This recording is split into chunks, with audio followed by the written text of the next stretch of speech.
Salam sejahtera. Tajuk perbincangan kita pada hari ini adalah tentang falsafah pendidikan Islam. Definisi falsafah pendidikan Islam. Pendidikan Islam adalah satu usaha berterusan untuk menyampaikan ilmu, kemahiran, kepribadian, dan pandangan hidup sebagai hamba Tuhan yang mempunyai tanggung jawab untuk membangunkan diri, masyarakat, alam sekitar, dan negara ke arah mencapai kebaikan di dunia dan kesejahteraan abadi di akhirat. Proses pendidikan sepanjang hayat. Terdapat 3 falsafah yang dikaitkan dengan pendidikan Islam, yaitu akidah, ilmu, dan amal. Pendidikan bermula daripada dalam buayan hingga ke liang lahat. Kebebasan kepada semua orang untuk mendapatkan pendidikan tanpa mengira jantina, kekayaan, dan warna kulit. Menuntut ilmu merupakan suatu kewajiban atau fardu sama ada kepada kaum lelaki maupun wanita. Oleh itu menjadi tanggung jawab kepada setiap individu untuk mencari ilmu kerana agama Islam sendiri memandang tinggi dan menghormati orang yang menuntut ilmu. Seterusnya mari kita beralih kepada ciri-ciri pendidikan Islam. Ciri-ciri pendidikan Islam yang pertama adalah sumber utama berlandaskan Al-Quran dan Sunnah. Sumber yang sah dan hakiki diikuti Sunnah atau hadis Rasulullah. Selain itu, ia berpandukan sumber akal dalam bentuk ijtihad dan qiyas bagi menjelaskan perkara-perkara yang tidak dapat diterangkan secara jelas oleh sumber Al-Quran dan Sunnah. Fokus utama ialah memenuhi keperluan kerohanian, menanamkan kepercayaan dalam pemikiran dan hati, pemulihan akhlak dan membangunkan jiwa merdeka. Menurut Ibnu Khaldun, matlamat pendidikan Islam ialah untuk mempersiapkan seseorang dari segi keagamaan, yaitu mengajarnya tentang syiar-syiar agama menerusi Al-Quran dan Sunnah. Mempertingkatkan daya pemikiran. Tahap pemikiran yang tinggi, seseorang itu dapat membuat pelbagai pekerjaan dan menambahkan daya kreativitinya.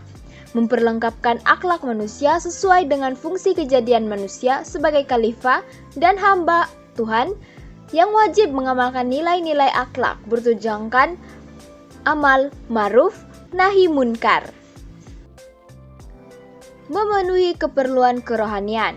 Ia menanamkan kepercayaan dan pemikiran dan hati serta pemulihan akhlak. Membangunkan jiwa merdeka dan menekankan nilai dan keikhlasan manusia yang bekerja atau melakukan sesuatu kerana Tuhan. Melengkapkan keperluan sosio-budaya. Seseorang individu akan dapat melengkapkan sosio-budaya kehidupannya dengan membekalkan kemahiran, kesenian termasuk musik, syair, khat, seni bina, dan lain-lain. Ia juga merupakan satu proses sepanjang hayat dan bersifat dinamis. Setiap individu diberi kebebasan untuk mendapatkan ilmu pengetahuan tanpa mengira jantina, warna kulit, kedudukan, atau kekayaan. Sebagai satu proses sarwa jagat, pendidikan mestilah dibiarkan mengalir tanpa sekatan. Sehubungan dengan itu, sememangnya menjadi kewajiban setiap individu untuk menuntut ilmu kerana Islam memandang tinggi dan menghormati orang yang berilmu. Wujudkan pembangunan yang seimbang. Pembangunan yang seimbang ialah dari aspek nakliyah dan akliyah supaya dapat mengenali penciptanya dan seterusnya mentaati segala perintahnya. Penekanan diberi kepada semua aspek pertumbuhan manusia agar sentiasa seimbang supaya dapat melaksanakan tugas-tugas sebagai khalifah Tuhan di bumi ini. Pembelajaran yang diterima oleh seseorang individu dapat membawa kesedaran kepadanya tentang tujuan dia dicipta. Kesadaran ini akan mendorongnya membangunkan dunia mengikut ajaran agama Islam.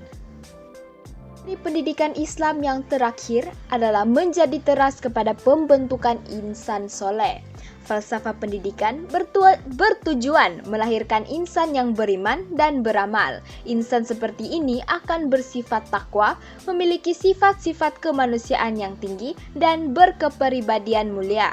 Dengan kekuatan akhlak yang terpuji dan ilmu yang mendalam, seseorang individu akan mengetahui baik dan buruk tindakannya. amnya, pendidikan Islam bertujuan untuk mendapatkan keredaan Tuhan supaya merasai kehidupan yang bahagia di dunia dan akhirat. Menurut Al-Farabi, objektif utama falsafah Islam adalah untuk mendapatkan ilmu demi mentauhidkan Tuhan. Pendidikan Islam adalah untuk mendapatkan keredaan Tuhan, membentuk akhlak terpuji, menyadarkan manusia tentang hubungan dan tanggung jawabnya serta sebagai persediaan menghadapi kehidupan di dunia dan akhirat. Tujuan khasnya, mengharapkan perubahan-perubahan yang berlaku, khususnya tingkah laku, melalui penurunan ilmu yang dilaksanakan secara sistematik.